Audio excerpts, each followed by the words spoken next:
Hi, Veronica. Thanks so much for joining the JazzMemes family. We're so glad to have you. You've been participating recently, just sharing memes, and it's just been so fun to get to know you that way. But we're glad to finally have you on Yeah. and talk to you. Yeah.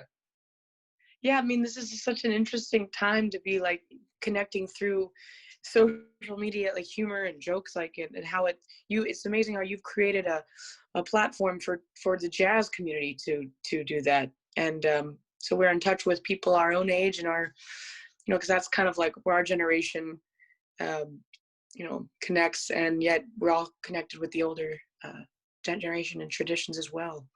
So Yeah. thank you. Yeah, no, you're right. You're spot on. Like trying to connect the old generation with the new generation and not really not make, I think we're often made to feel that we have to make a choice or something between the two as if there's some divide, but even in our playing. And I think that's a false choice. So we've been trying to do that with the new mediums, and you've just been supportive and helpful on that journey. And you're out Oh, there it's great. you're doing the work. So we appreciate you for being on. And for those who don't know, Veronica Swift is one of the best vocalists out there right now in jazz and in other genres. I mean, she's just killing it. And she's performed and toured with Chris Bodie, Wynton Marsalis and the Jazz at Lincoln Center Orchestra, Benny Green, Michael Feinstein, and even Emmett Cohen. We've had a bunch of times hosting his shows or having him on for the live streams with Benny. So a good friend of ours as well. So we appreciate you for being here. I wanted to start off with your upbringing, because I think I heard you talking on Skane's Domain with Wynton, and I felt that was such an important part of your development, and just everything comes from those stories you were telling about being on the road or the education you were getting at such a young age. If you could just kind of talk about your upbringing in music and how that got you, influenced you to where you are. Sure. A lot of times there's like the common misconception that my parents were like stage parents, right? Because that's the first thing people think about, the stage moms, and they were pushed me into it, and it was quite the opposite. They just I'm an only child, so they just took me on the road with them when I was a little kid, like 2, 3, 4. I was when they couldn't get a babysitter, I was touring. I was sleeping in the back of the car, sleeping in green rooms. I slept in a bass case once. I was in the Netherlands, and like bebop and all the great music and a lot of the great legends of like I was around Phil Woods a lot as a kid, and Bob Duro and John Hendricks and Annie Ross. I met her when I was 12, and a lot of these heroes of mine are just kind of before I was old enough to realize what jazz was about. I was just kind of like, they're just a bunch of old people hanging out. But the music went, I was absorbing it kind of subconsciously or whatever, what have you. Osmosis, that was my first experience like with jazz. It wasn't really something like there's a lot of people like hear it after they played rock or classical, and then they hear jazz and they're like, wow, it's free. This is such free music. And but for me, it was just like, that's my parents' music. But it was always around. And it wasn't until I was about 9 when I actually started singing on stage with my parents. It was just something like my mom was like, do you want to try this? I mean, it could be fun, to do it together as a family. It's and it was. I mean, it was just like it wasn't like it was cool to sing with my parents. It was just the way it was. It was the way life was. And when I was 10, I started singing with a youth jazz orchestra, because all of us young lions, that's how a lot of us get our start, is playing in like a program, a Grammy band or Vale Jazz or some program, educational program. And this was a group of young jazz musicians, middle and high school. And each summer we would rehearse and then end the summer touring New Mexico and Colorado. And so that's why I've been at the Telluride Jazz Festival so many times, because I grew up singing at that festival. And so like I was there, I've been doing that since, I guess, from 9 to like 18.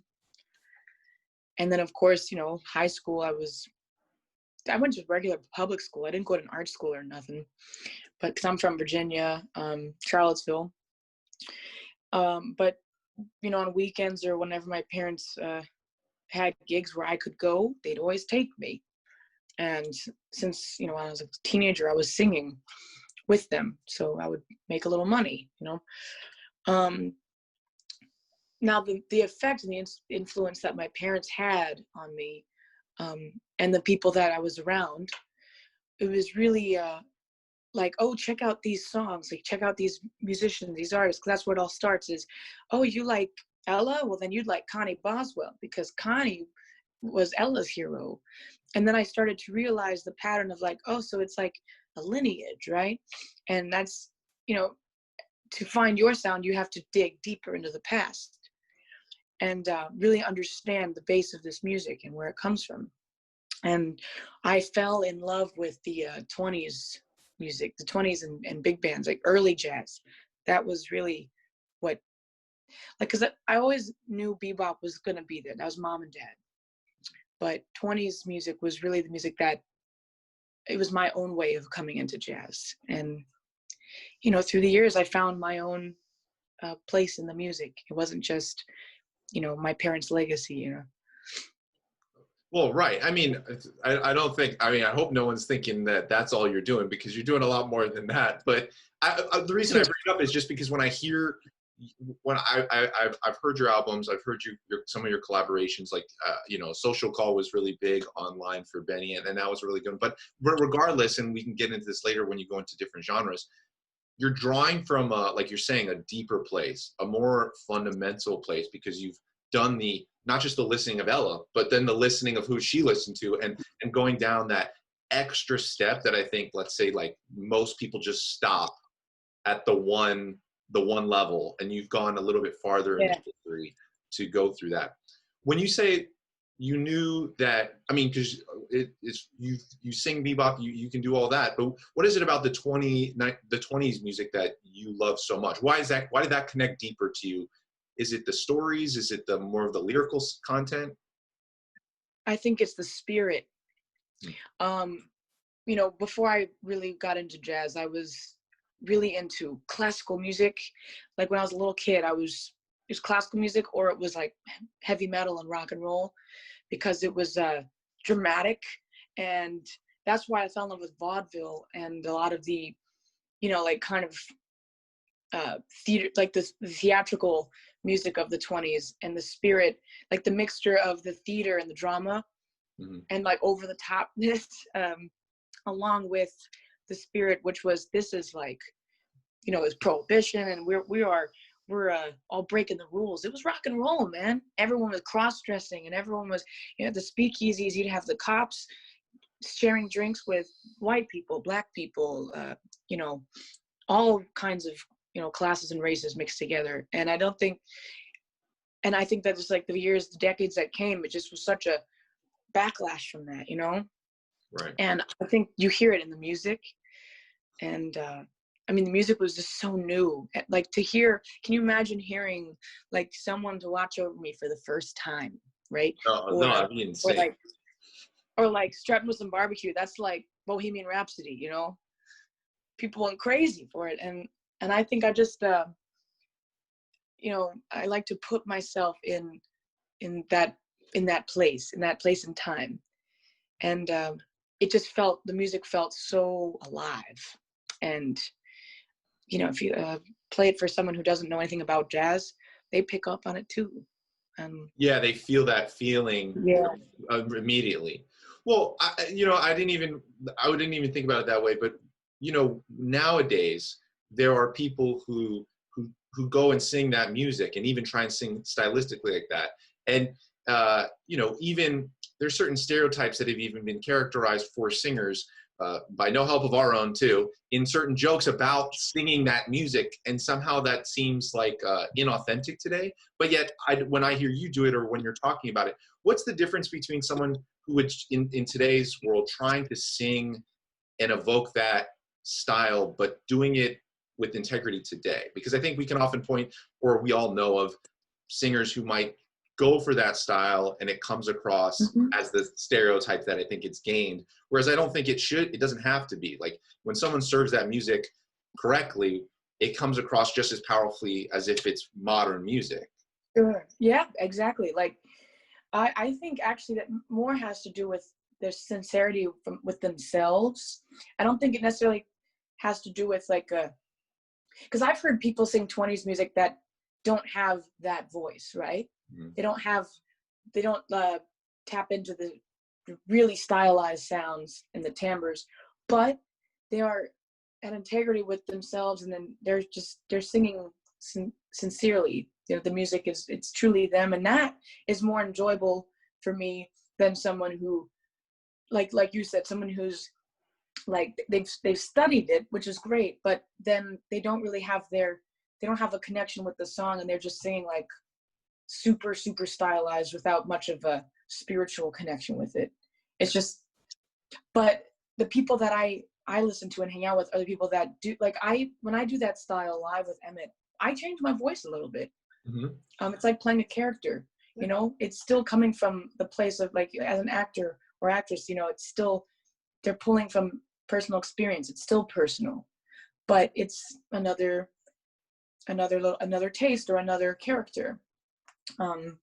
That's when I really enjoy it. And like, you know, one of my favorite singers, Cecile, like she's so herself, and she's so current and today and modern, but when she sings that music, she takes on that role from a place that's so personal to her. And I think that's when I enjoy it the most. Yeah, and it actually just that kind of, if the singer, if you're watching, if you're live or even watching a singer doing that, it kind of blows away. You don't, at least for me, in that moment, I'm not thinking about any of the things about, are they stylistically appropriate to what's happening or anything, right? Because you're just, it kind of cuts through all of that thought process and just right with, I'm with you. Yep. And the audience knows what, like, I mean, the audience can tell if someone's like BSing or not really like being genuine, or someone's being disingenuous. I think the audience can tell. And maybe I wouldn't pull apart or pick at the technique or anything like that. It's more just the feeling of like, okay, I can tell this is like part of who they are, you know? Like I used to hang out at Rum House on Monday nights with like Terry Waldo and Mike Davis, and it's like a random hodgepodge group of people who are playing this music authentic, and they've studied it, but then they wear the clothes, but it doesn't feel like fake. There are definitely people in that scene where it feels fake and forced, but people like Mike Davis and Evan Arntzen, these people like embrace that part of history and like adapt and like take it on with who they are in this time. Like Mike even has cool tattoos, and he loves rock and roll like anyone else. But that's what I love about that scene is there are people that it's just so them. And yeah, and they're paying homage in the most honest way by not, like you're saying, living it. They're living it. They're not just like, oh, I'm doing this tonight, but like they really love that. No, they really connect with the style, with the music, I think that Mike was telling me that like I guess a lot of people in New York don't have washing machines, but I think anyone our age who's living in apartments doesn't have a washing machine. Right.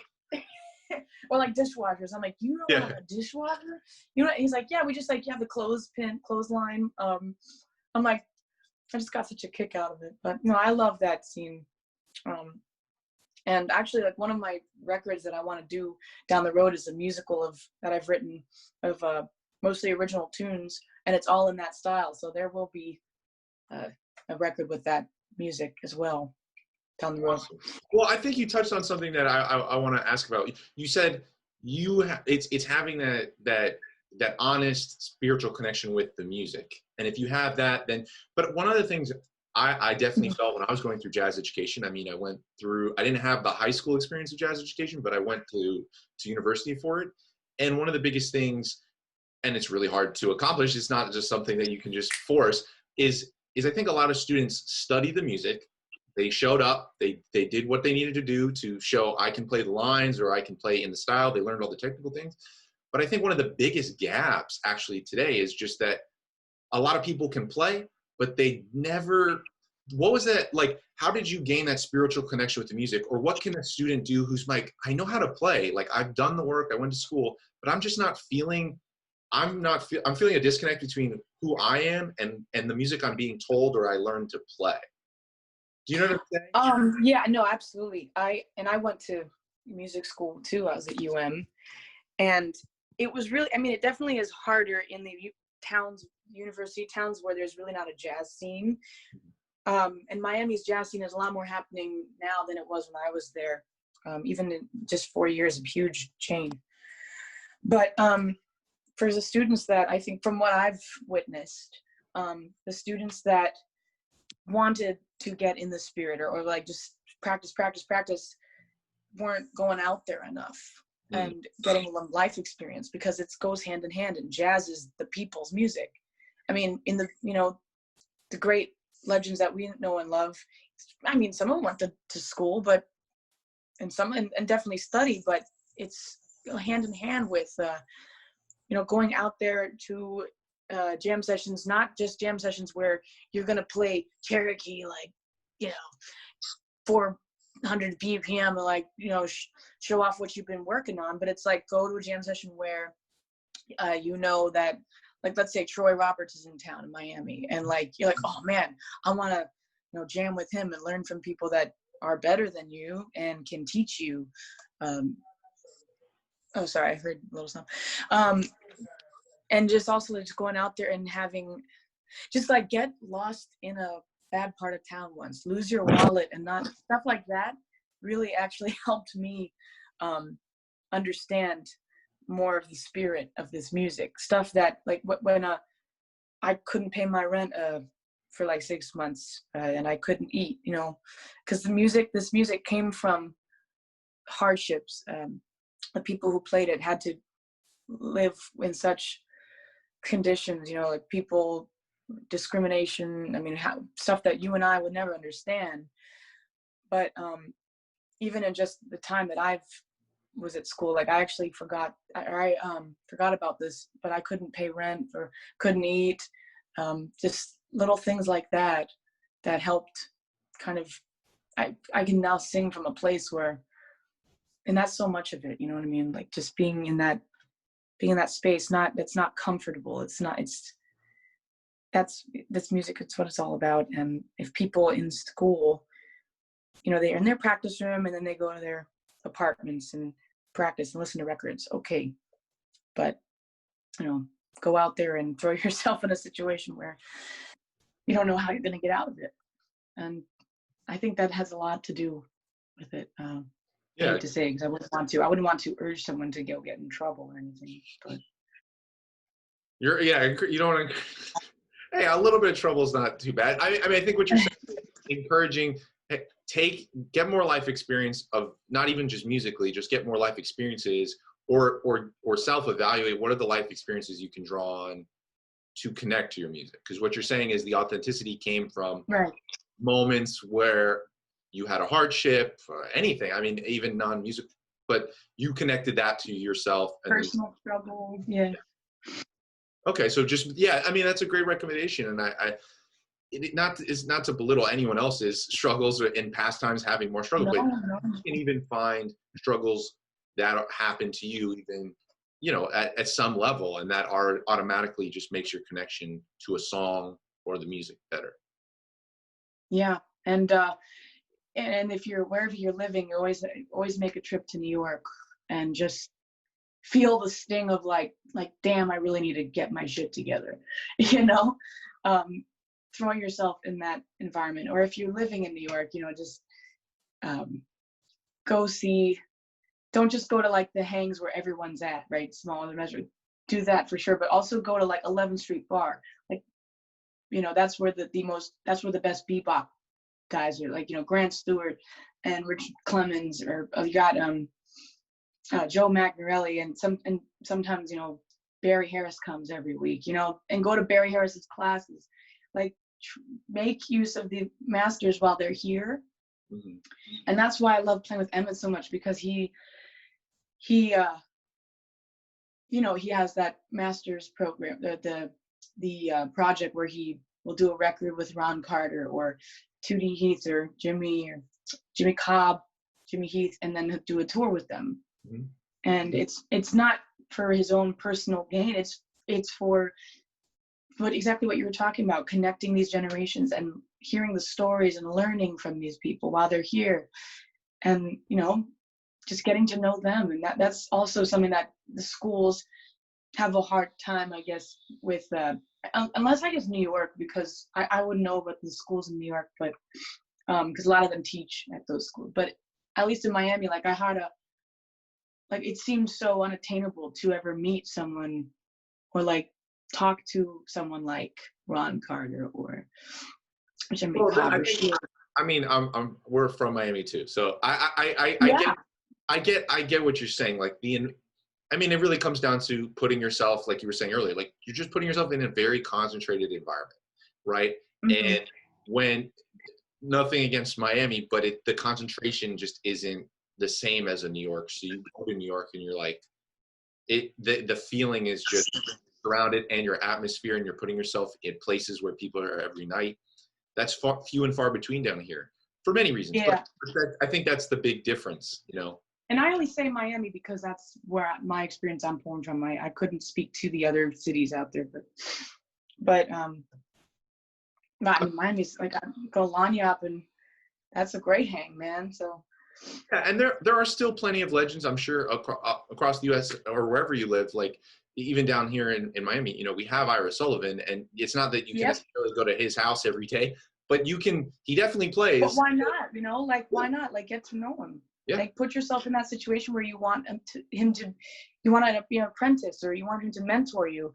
Mm-hmm. He's cool, man. Like, and where does he play? Blue Jean Blues? What's that place? Yeah, he would do Blue Jean Blues. He did open stage. Yeah, like I never saw students there. You know what I mean?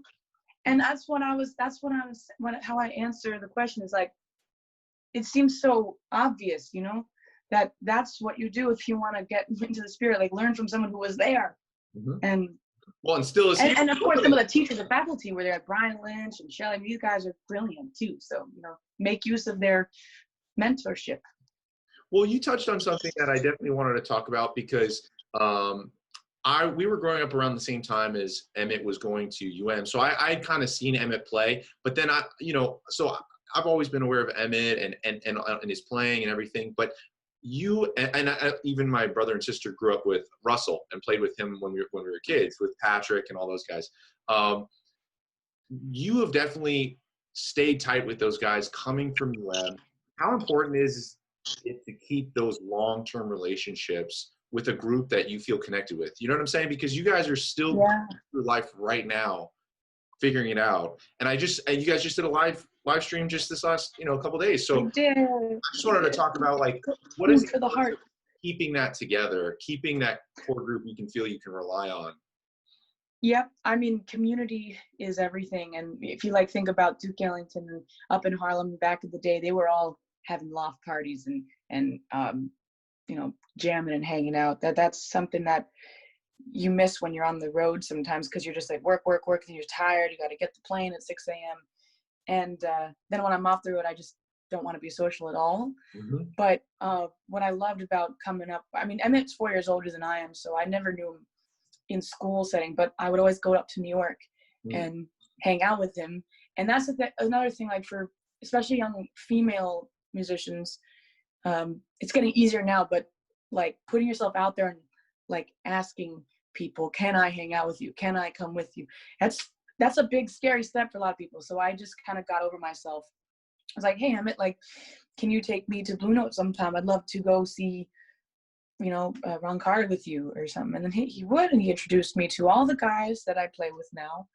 And I find that when you experience life, like we're talking about these life experiences versus studying and the history and the tradition of music, when you listen to records together, when you talk about your playing and listen to your playing together, like we listen to the live stream afterwards or with concerts, but also when you experience life together, and those times of struggle or whatever, what have you, then you play better together.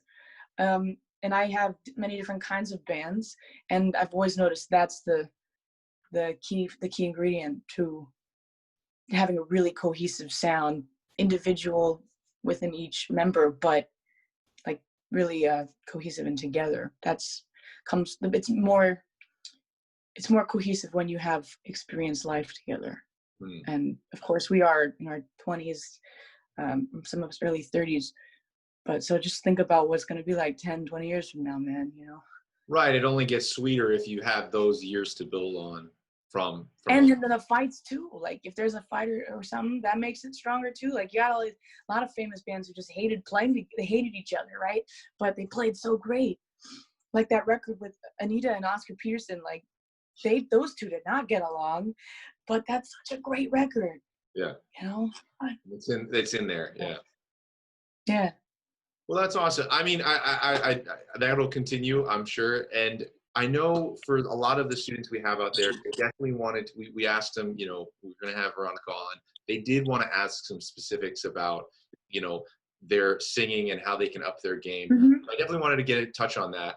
And I know a lot of advice is highly contextual, but some of the general things that I think you could definitely talk about is one of our audience members, TRZZ _, but they asked, what is the most effective advice you've ever gotten to help your scatting? Because I think one of the things is, like I was touching on earlier, there's a way to go about it that feels inauthentic when we see it, and then there's a way to really own it. And I think that's kind of what they're getting at, is how can they really up the scatting so where it's not, it's treated as killer as any horn player or anything out there. Honestly, it's just, I'm sorry if the person's expecting some deep, dark secret that's going to answer all the universe's questions, right? It's going to be this, but it's so simple as just listen more. Listen. I mean, and even if, and I don't know, TRZ, what? Don't worry about it. Chris. They may just well be listening to like everything they get their hands on. But in my experience with people who ask those kind of questions, they don't listen enough. And it's mostly like, oh, I listened to Ella and Mel. Okay, have you ever heard of, you know, Kenny Pancho Haygood? Have you ever heard of Eddie Jefferson? Oh no. You know, just dig deeper.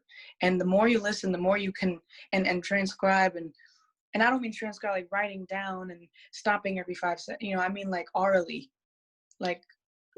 Yeah, you did. I saw you posted. You sang one of your favorites, the Mel Torme solo, and. Oh yeah, that's a fun one. Yeah, and I think, and this was one of the other questions we got asked, is how to improve your ability to improvise, because I think a lot of people come to singing, they can sing, but the improv aspect of it is like a whole other world. And yes, maybe they can imitate someone else's vocal solo, but I think... Well, imitation is good because in the beginning when you're developing your sound, imitation is important, really key to finding your sound, because because once you've gotten like, okay, I've got the Anita thing, I've got the Mel thing, I got the Nat King Cole thing, then it's crazy. It just naturally happens. These sounds congeal together and then you find your own way to express them, and then your own sound too within that. So I think imitation should not be avoided. It's just when you make that your thing, you know, that's when because then, like I say, imitation leads to emulation. But then it's the singers like on a record or something where they just literally, it just sounds like poor man's Ella Fitzgerald. That's what we don't want, right? But there's practicing and then there's executing, right? So practice singing like Ella and matching that sound and that tone and that vibrato. But then when you go out to do it in real life, it's a different discipline, you know? Well, when you worked on the improv side of things, like I think this is a little bit more interesting because you also play, you know, you're an instrumentalist as well. You have that under your belt. It's key. You've got to understand at least piano. Yeah. And for me, I played trumpet first. And what I found naturally, what I was doing, I was learning how to improvise on trumpet. So like, let's say I'm like 10 or 11, I'm learning around the circle of fourths and fifths. I'd take a lick that I like ba ba do ba dee ba do ba. Let's just take that like a little lick, and then I'd play it around the circle of fourths, ba ba do da dee ba do da. right? And I hear the intervallic relationships and I see them and feel them. But then I just applied that to my singing. And so then I would practice enough where I could, change tonal centers just like that. And it'd be like and then do it around the circle of fifths. And this little exercise just kind of got me to the next level to be able to adjust, especially with songs that have like chord changes that change there's key centers throughout the song. Like Arrogant is one of my favorites to give to my students and my friends who want good changes to, like, challenging chord changes, but still just bebop. And what was the question? I just kind of rambled there. You nailed it. I guess my question was, I understand like the oral tradition of like basically just basically taking what you're hearing and trying to emulate it. That was key. But on the improv side, I just was curious because I think a lot of singers can hear, but you're telling me what you're basically saying is like what I was trying to get at is you took a lick, you really broke it down, and you would shed it just like any other instrumentalist. You would shed that idea in a more of a in a more specific fashion than, oh, I've just done so much. I mean, that'll help, but you also did the shedding side of things vocally. Yeah, and vocalists have a hard time in music schools too, where they're trying to integrate the vocal and instrumental programs, which is great. Yeah. And they're like putting vocalists like in a Wayne Shorter ensemble, and they're not even singing they're singing wordless things. That's cool. But I think the method to introduce a singer into improvisation, because in music schools, a lot of singers are coming from pop or classical where they don't, what's a 7 chord or something. Yeah, it's a lot of they're lacking the theory knowledge. They're lacking the theory knowledge, so we can't even talk about it. Yeah. Exactly. I think there's a fine line. Like, we go wrong when we introduce someone to the theory first. It's particularly a vocalist who uses all ears, pretty much. There's no mechanical thing that's tangible that you can see or feel. I mean, you can have muscle memory, but it only takes you so far. So as a vocalist, if you have never improvised, to start with theory and not ear training is, I think, a mistake. I think you just find someone, when you're starting out, you find someone who you admire and want to scat like, and just like learn their solos, and also instrumental solos. Like, a lot of vocalists won't check out instrumental. That's changing now because of Instagram and all this, this craze with transcribing and singing. I'm super digging it because I'm like, damn, I've never seen this before. But who were the singers listening to when it came to scatting, like instrumentalists? Yeah, rotating instruments. Yeah. So take it when you're starting out. Take an instrumentalist who plays like a singer, like a Lester, who's like, or Lester Young, Ben Webster, Chet Baker, and especially Chet, because he was a singer. So. Well, those are great suggestions. I mean, like you said, it's not like there is some deep dark secret. It's just the fundamentals over and over. Believe me, we get the same questions, and I have to be like, it's what you don't want to hear, but it is. Yeah, I mean, and it's just years of doing that too. I mean, like, a lot of people have the misconception that my career kind of happened overnight. I've been at it since I was 9. Some people know, some people don't, and it's been like 16 years of just that, listening and digging and exposing myself to things I don't like even, but finding what I can learn from that. I hate to, I'm not very like, see, Emmett's the more eloquent one of us. That's why I sing. I get paid to sing. I don't get paid to talk. But yeah, the words are written for you. Yeah. Hey, it's all good though. I mean, one of the things I wanted to get into was that, yes, you've accomplished so much in even just this genre of ingesting it and being yourself in it, but you also have explored so many other music genres that you love and touched on over the years, and different projects. I saw Vera Icon, or even like you mentioned electronic music in one of your one of your interviews that you were talking, you know, on IG. There's just so many different genres, and when you go to those genres, you don't you inhabit them just as equally. So what is it about, you know, where did this love for all these other genres come from? Do you always have them? Because I feel like you seem more free as an individual and as a singer than like, I just do jazz. Do you know what I'm saying? And you don't even, I know that you're presented that way for certain purposes, or, you know, to keep playing in that field. But I also am like, but there's like so many other sides to you that are also there that aren't presented maybe as dominantly, but I know they're equally there. So what are those other sides of you musically? Yeah, it takes a lot of patience, but I have a plan. Okay, good. So, I mean, each genre to me kind of represents, and it doesn't necessarily mean genre of music, but a genre of art, you know, like an artistic medium. I like to brand myself now more I've always been a storyteller, whether that is music and singing jazz or writing. You know, I write screenplays. I'm working on one of my films right now. And anything. I mean, if you can do it, don't limit yourself. If you're good at something, don't don't limit yourself. Don't waste that talent. But figure out a way you can do it so it doesn't come across as like disjunct and unfocused, you know.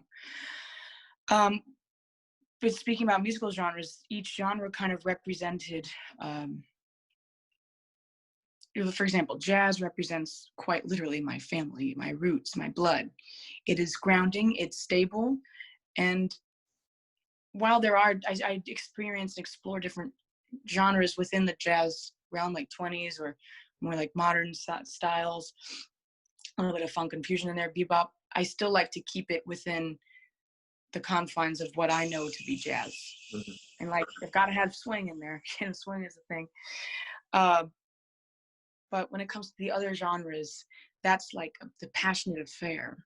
You know, these genres represent different relationships, and the relationships with people versus relationships with the music, it's the same parallel. So rock and roll and opera are my, you know, passionate affairs, the relationships I've had with men or women, like, you know, just romantic. And it's up and down, it's left and right. And sometimes you need time away for like a couple years and then come back and it's strong as ever. Whereas jazz is the constant for me. I know these are more like abstract rather than like nitty gritty factual descriptions, but when I started, after the monk competition, I kind of knew that the path was placed before me. I was like, okay, I'm going to do be known as a jazz singer. That's what I'm going to be most known as. Also, one is for my parents' legacy. Two, it's for my own sanity. Because I actually, in college, I wasn't really singing jazz for a couple of years because my dad got sick, and I was just kind of angry about life. And so, rock and roll was that outlet. Jazz was not an outlet for my anger. I didn't want it to be. Although there are places, designated times for that, and tunes, but I think if that's a healthy thing, if like some people actually need to put it all in one sound and that's their sound, and that's cool. I could never do that, just personally as a personal choice. So I have to have like, it's different characters, you know? And I foresee that, you know, my ideal situation would be go on the road. You know how Esperanza kind of has that alter ego thing? Yeah. And that's exactly what I see, you know, like do a jazz record, tour it, and then do Vera Icon, which is the rock musical, do that off Broadway for a few months, and then go back and do a jazz record. And then it's always, I think I'm going to just alternate. That's kind of where I see this all going. And that way I don't have to force it upon my audience. I say, you know, this is here if you dig it, but I'm going to do this, and then get people who aren't exposed to jazz. If they like your icon, they say, well, check out this. And that's really my big hope, is to like connect all these different audiences, the film, rock and roll, Broadway, jazz. But, you know, they're still separate and they're respectable, you know. Well, I think in today's world, one of the best things about living in the modern day is that you don't have to choose. You can equally create containers for all of those things and have audiences that reside in their individual spaces for those things, yeah, there's always going to be bleed over. Someone checks you out through films like, oh man, she sings what, and goes down that rabbit hole, or even stylistically. But you don't, there is, again, going back to false choices, it's, you can be every one of those things. And I mean, we can even look at the past. There were artists that were so many things, like they never chose, they just did all. Yeah, yeah. Yeah. I think Herbie is like bar none my, like, whenever someone, I said, well, how would Herbie do it? Then like if we start from that as a baseline, that helps. How would is Herbie humble? Yeah. Okay. Let's kind of start there. And I tour with Chris, with Bodie, and on his shows, he's doing bebop in 1 second, and then the next second he's doing like Nessun Dorma from, Turandot, some opera. He has an opera singer, and then the next thing he's doing, let's get together. What's the song? Let's stay together. Yeah, Al Green. Yeah. Yeah, and they're doing like funk and R&B, and then it's just constantly changing. And he's got a violinist who plays some crazy concerto stuff, and then she goes into Kashmir by Led Zeppelin. I'm like, this is the coolest thing. Yeah. Like each genre is genre specific, but it's all part of who Chris is, and it works. And it's a little harder to do as a vocalist, I think, because people really, like, people connect more with vocalists because they're singing lyrics, but I think that because of that, people project what they want the vocalist to be sometimes, and we have to constantly, and I mean, we all do it, I do it. We have to remind ourselves not to do that, and also to allow an artist to evolve, because art is meant to evolve, and the artist is meant to evolve. So if their look changes, if their style changes from record to record, well, if you don't like it this time, next time maybe you might, because it's going to change. Or stick with the old record you have of them. Like, you don't have, it's there. Well, exactly. Speaking on evolving, we stay up on, things you're up to and things you put out online. And more recently, you were putting out some stuff about, you were basically, you had screenwritten a film and you were shooting it and acting in it. So can you talk a little bit about filming, and is that kind of, not that it's a whole phase change, but is that kind of where your path, what's next for you? Is it more of that? Is it bringing together these ideas you were talking about? What's kind of next on your evolution in your mind? Well, this film, whenever I do a film, I want it to correlate with something that's going on with like the jazz projects.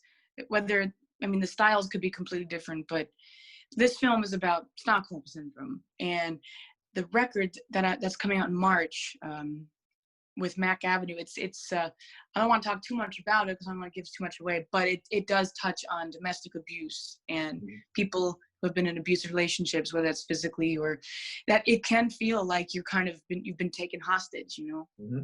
We've all been in relationships like that, some more extreme than others. And so I wanted what I like about jazz, I can explore those dramatic themes and subjects, but still within the confines of, it's a challenge. Like, how can I do that without going too far out and like making it accessible for everyone? So like I do Prisoner of Love is going to be on there, As Long as He Needs Me from Oliver. Like anyone who likes Broadway and theater and bebop, this will be a record for them. It's still a straight ahead, but the movie is a chance for me to go to the extreme. Like I was saying about how rock and opera, the genres, they get to be dramatic, and it's the passionate affair, it's the extremities, because that's so much of my personality day to day, that's the outlet for that. So this movie, I would like to think that down the road I can connect the film with something like goes hand in hand with the jazz project, that the themes kind of correlate. And it's like I said, it's not for everyone, then don't watch it. It's like comedy. If you're offended by it, don't watch it. Yeah, I know that all too well. As far as what you're getting at, though, one thing, this theme keeps coming up, and we spoke with many jazz artists about this.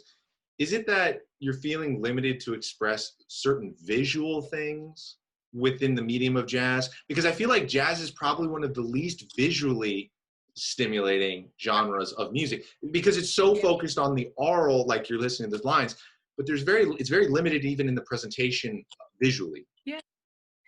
And I know that a lot of artists will try to, like, what I love about Buenso and the Shakes and Russell, like they are trying to break that mold, and they're doing it in such a way that's so authentic to who they are and all their genres that they listen to. For me personally, I haven't found a place for that. I still like to stay true to the tradition.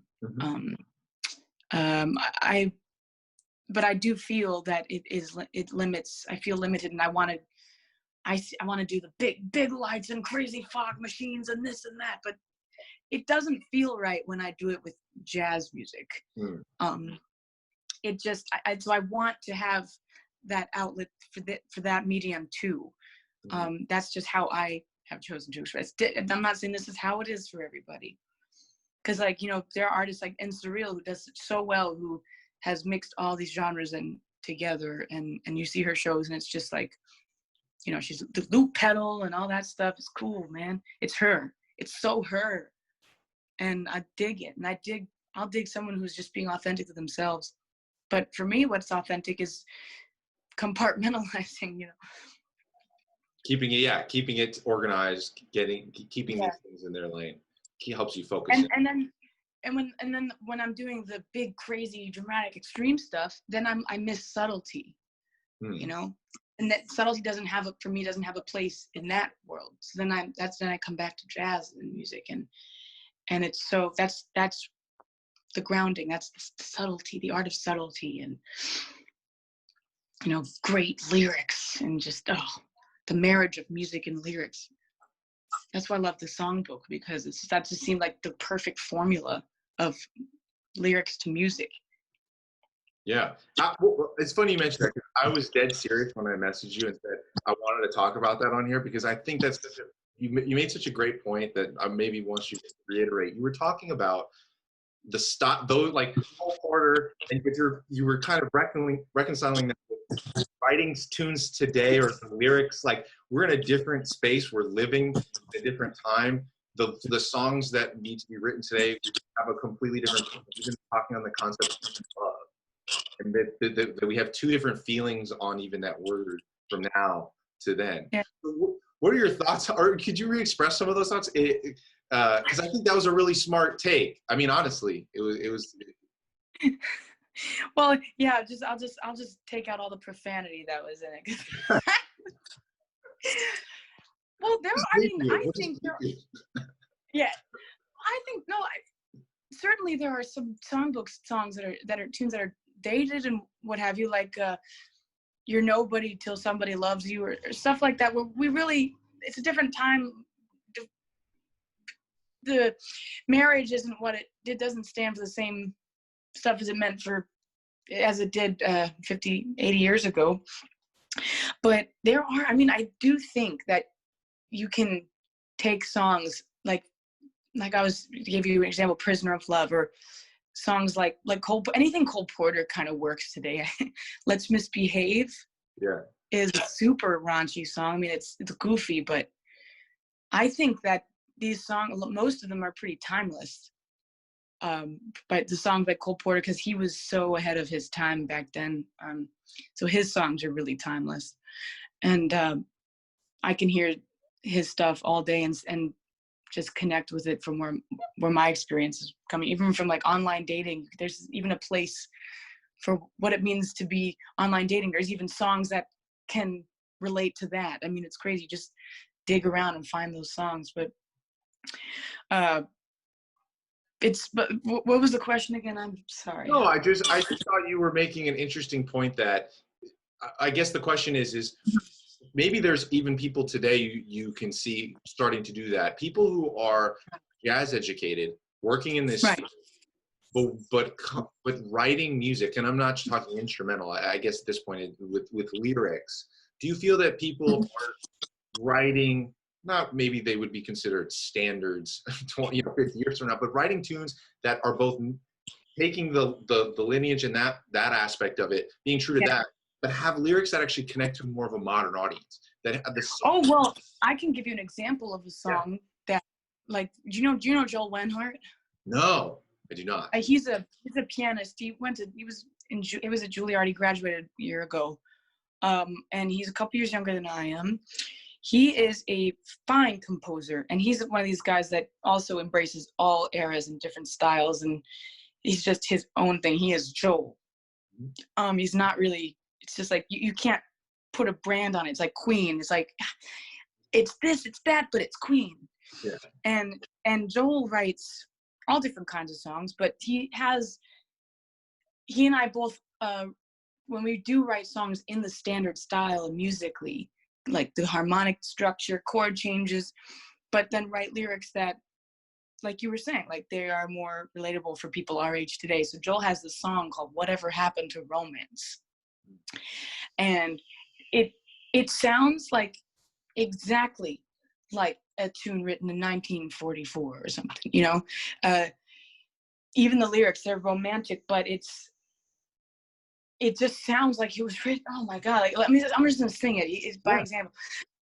Whatever happened to romance, to pushing your heart on a swing? Whatever happened to romance, to hearing those lovebirds softly sing? I think that I'm commissioned to feel for an hour, nothing more. It's as though I'm conditioned to only devour, never adore. Whatever happened to romance, to letting your dreams fly a kite? Whatever happened to romance, a dinner for two till the end of the night? Does it really seem absurd that my soul longs to stir to the stars up above? Whatever happened to romance? Whatever happened to love? Written 2017, you know? Yeah. And these are like my favorite songs that come out today. And like in the verse, there's a thing about enough of the swiping, enough of the, I don't know it by heart, but it's like basically directly related to Tinder apps and all that. Not that, you know, some people do meet their mates on there. Like my cousin's happy with the guy she met on Hinge, but it does taint our idea of what romance and courtship and wooing and all these timeless, you know, things that we lose sight of, I think, today. And that's why complete distraction in some cases. Yeah. So that's why I urge people to write, to, you know, to kind of create next generation American songbook. I mean, it's funny when it sounds like it, but it's true, because I think one of the things we wrestle with is that, and I think if it was talked about more, it's the idea that I think sometimes we're playing or we're asked to play, or because they're part, there's nothing wrong with playing them to learn the craft, but you feel disingenuous with things you can't relate to anymore. I see it in students that I teach, right? That they're listening to music of today. You're telling them, hey, play Mozart. And there's nothing wrong with Mozart, and they'll come around to it, but you have to find a way to teach some of the fundamentals through the things they're actually genuinely connecting with in the now. Sorry, I had a call. I had to. We're good. We're good. No, absolutely. Well, did you remember on Skeins Domain that Winton had? There was a question like from a saxophone player. I think he was told he had to learn classical and this and that, and he's like, "How do you, you know, decide what to practice?" And Winton said, like, I mean, of course, I'm not going to say it as loquacious as he did, but. I mean, he said, just practice what you connect with. If you don't feel like Mozart, if you're not feeling connection to it, then just put it away. Yeah. And maybe it'll find its place in your life down the road. Like, just like, you know, I was saying bebop was always my parents' music, and I always just kind of like avoided it because I just like, that's like old people music, right? But then I found out how hip it was, and I found out how all these different genres were inspired by it. And also I love Baroque music, so I heard the similarities between bebop and Baroque and Bach and all that stuff, and I was just so into it. I found my own reason for coming into the bebop. So, and if it's not for you, it's not for you, right? But these old dated songs, they can be made new again. Even just like singing the tune, like just the melody, just the lyric, all the things you are. I mean, that's one of the most brilliant songs ever written, in my opinion.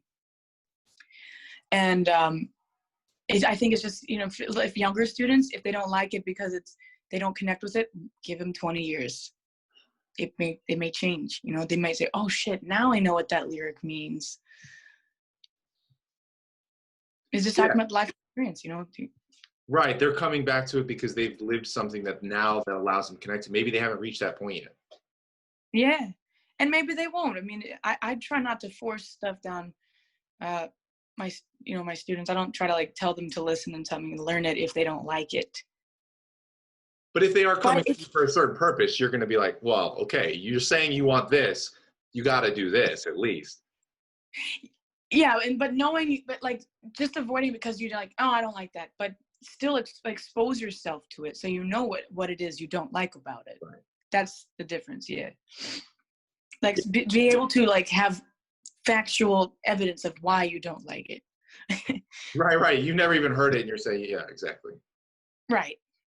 Well, like, you know, like maybe like, you know, like Emmett and I go to like a lot of programs and music camps and stuff, and it's all different experience each time we go. But I remember one time he was in front of like a bunch of students that were getting ready to go to colleges, and they were going like looking at Juilliard, all the top music schools.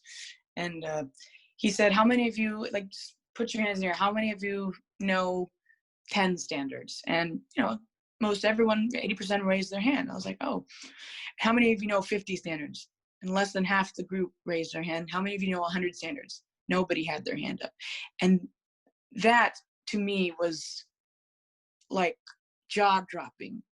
Because even like if you want to be a jazz musician, standards are the currency of this music, at least when you're developing your sound.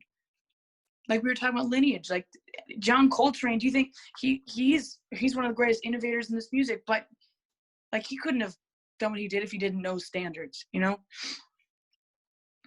And I don't know, I'm a firm believer in if you want to be a jazz musician, you got to start learning more tunes. Yeah, I think right. But that's why I was touching on earlier, because I think we're just, in a certain educational environment, you're often just learn the tune. Why? Just learn it. That's not enough. That's not enough of an answer for the individual on the receiving end of the education to feel connected to it, which is why kind of what you were saying, where just expose yourself to these recordings, kind of try and bring your life experiences to these songs. So it's not just something you were assigned or is on a list of top 50 standards. Right. That you find on the internet. It's something that's real to you. And then you can, you know, with each standard, you can attach some significance to it. Yeah, but like making a kid practice piano if it doesn't want to practice piano is not going to help. No. And then it's not going to practice in the right way, you know, because how you practice is everything. And the songs that I like on piano, the songs that I can still play are the songs that I literally just sat down and learned on my own with no one telling me. The muscle memory is there. The Clair de Lune and the Arabesque and the Maple Leaf Rags, like all those songs that I just literally heard them and loved them and wanted to learn them. It wasn't anyone sitting down and whacking me with the ruler. You want to learn this, and it's now it's in there forever. Right, and you came to. But even if you don't like something, know why you don't like it. Mm-hmm. Yeah. That's what I'm saying. I think people are afraid to admit, like in a jazz environment, it seems kind of homogenous. Like, yeah, we're all on the same page. We all like the same. I don't think that's quite true. And I think the people that are really excelling are the ones being honest with themselves about saying, right, this is the part of it I like, and I'm going to rock that really well. And yeah, I'm cool if I'm not, you know, Robert Glasper or another cat. Like, you just being yourself in that genre. And even Robert Glasper himself is another example. He's like, I'm not doing the swing thing. I'm doing my own thing, and that's just who I am. I've even played the other kind of stuff. So that's what I'm saying. Let artists like yourself that are just willing to be like, I know what I'm doing. I know why I'm doing it. I think that clarity, if other students can get sort of that clarity, they'll be more honest with what they're doing and why they're doing it. Yeah, clarity. That's the good word. No, easier said than done, though. I mean, I know. I know. Takes a lot Like of I constantly listen to singers that I like, some of the great, like, just because they're one of the great big top, you know, top 10 singers doesn't mean you have to like them, but you have to listen to them. You know, like I know I'm going to like turn a lot of heads when I say this, because I don't like to say it much, because I don't want people to get the wrong idea that I'm just being, oh, this person sucks, you know, because that's not what I'm saying. I can tell you what I do like about Betty Carter, but I don't like these things about Betty Carter, you know, because that's just not how I want to listen to jazz in that regard when it comes to sound. But when it comes to like her scatting, man, I'm checking that shit out every day. And her arrangements, I mean, the way she led a band, no one did it better. You know what I mean? And even Anita O'Day was my favorite. I didn't like everything she did. Sorry. All right. I didn't like everything she did either. And sometimes she doesn't sing the melody enough for me.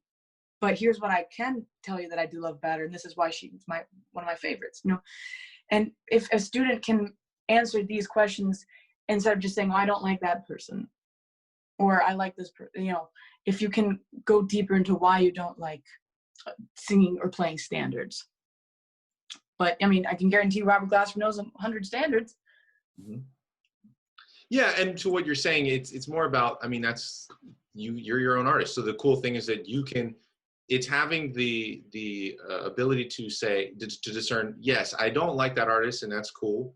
But you still, I think most of us, especially musicians, because we can pretty much find something we love about any artist, even if we don't like them. Yeah. If they're of a certain musical caliber, we're kind of like, yeah, but they're still doing that right. So I think what you're saying is just that you still can pick the things you love, even from someone you're not going to maybe listen to on, you know, when you want to, and then bring that together maybe into your wheelhouse. So you're taking the things you want from it, but not, you know.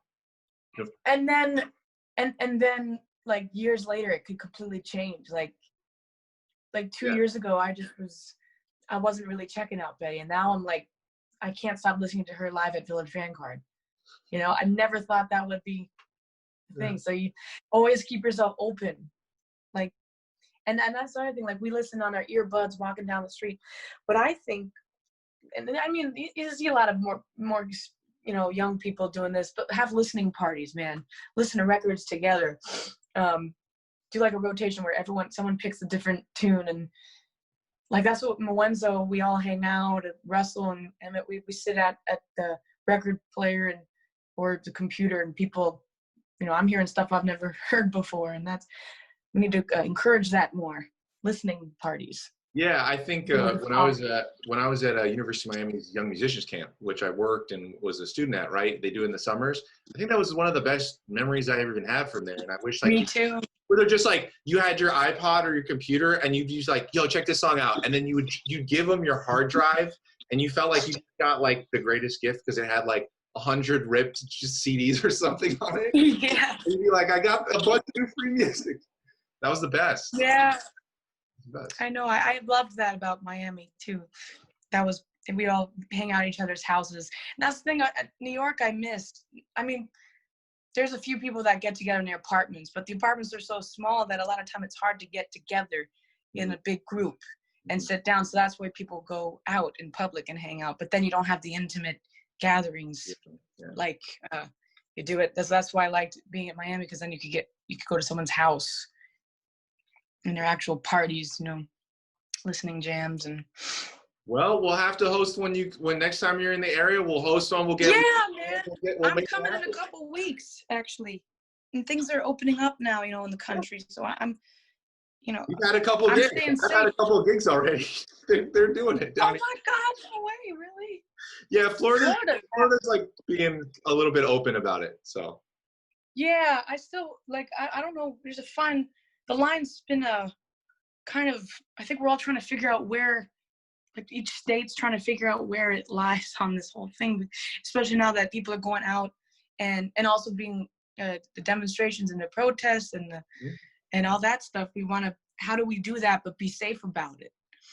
It's it's confusing, and I think it is. As far as COVID or any disease, I mean, until you have something testing so that we can verify I'm good or you're not, anything, you know, we'll be living in this sort of time of uncertainty for a while. And I think we just have to get comfortable, like you were saying earlier, with that. It's an uncomfortable time. You don't know what is right or wrong. You don't know what's the best thing for you or your loved ones. I mean, we have to work as musicians. I feel for everyone in New York.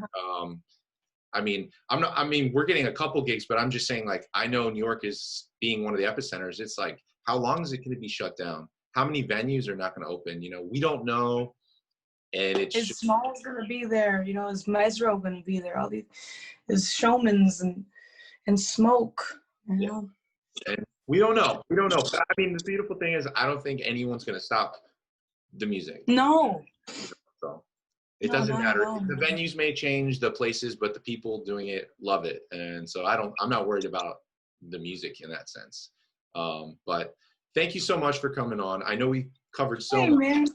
Talking. I hope I talked about some interesting things. I'm not all.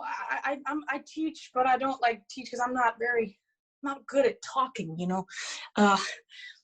But I'm right. I have to think about what I'm going to say and then write it, or interpret. But when it comes to actually dialogue in conversation, I get a little tongue-tied at times. So thank you for that's basically paraphrasing everything I say.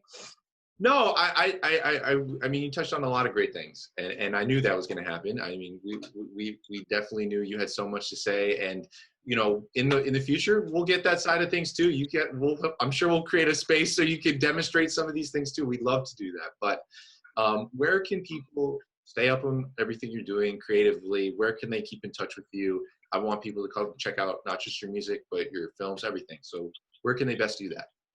Well, I pretty much only post to Instagram, and I connected to Facebook, but most of the fan base that I keep in touch with on a pretty regular basis is Instagram, and I'm easy to get in touch with on the DM. So, and then if they're interested in the music, there's all that music is up everywhere, Spotify and all that, but there's some other records that are just physical. So those are on my website. But the website, I mean, I'm not really touring right now, so Instagram really is the best way. What's your Instagram handle? Veronica Swift Jazz. Awesome. We'll link everything, so don't worry. Sure. Awesome. Well, before we go, is there anything you just want to say to our audience, or just to the jazz community out there? I mean, anything at all, just something simple. I just want to say, keep it moving. You know, we don't get hung up on, what's going on right now, but let it fuel your music and fuel your fire, but keep it moving. You know, we want to spread and educate people, because I know I'm from Virginia, and I know a lot of people who could use a little educating, not just about jazz, but about all different kinds of people in the world. So keep it moving, keep the dialogue going. Yeah. You know, whether it's talking about music, talking about COVID, talking about the demonstrations, the protests, and everything. Just keep the dialogue open, and don't be afraid to learn a little something. Yeah, I think one of the biggest things I've been reflecting on and is, if you can't even have a conversation, like, nothing can progress from there. So exactly, for sure, that's why I'm so glad we could hop on today, because even as much as we love Instagram, in my opinion, all these channels are very limiting in the nuance of conversation. So I really thank you again. And until next time, Veronica, be well. You're wonderful, man. The future of jazz, you're going to have some kind of, not handle, but I feel like you're inspiring so much of where this future of jazz is going. I can't answer like questions like, where's the future of jazz going? Where do you see jazz? I don't know. Ask this guy. I mean, every day I'm even surprised. I feel like it's just the community. We're just a place where we can all gather online. Yeah. Elu once said we're the Smalls of the internet, and if that's what we are, great. I appreciate that so much, but I think it's really just, I mean, I wake up every day. This last week we had people, they're practicing JazzMemes, and I'm not saying that's the future of jazz, but that's just like, I'm even surprised on the regular by where the future is going. And I'm not ready to answer that question yet, but I'm just glad to be involved. And my brother and I are really Wonderful, thankful man. to be part of it. Absolutely wonderful. Well, awesome, Keep Veronica. it moving. Keep it moving. That's what Right. Kyle Poole says. He said, keep it moving. Keep it moving. That's what Kyle says? Nice. Yeah. Awesome. That's my new motto. Keep it moving. Thanks, Veronica. Thank you. Have a good day.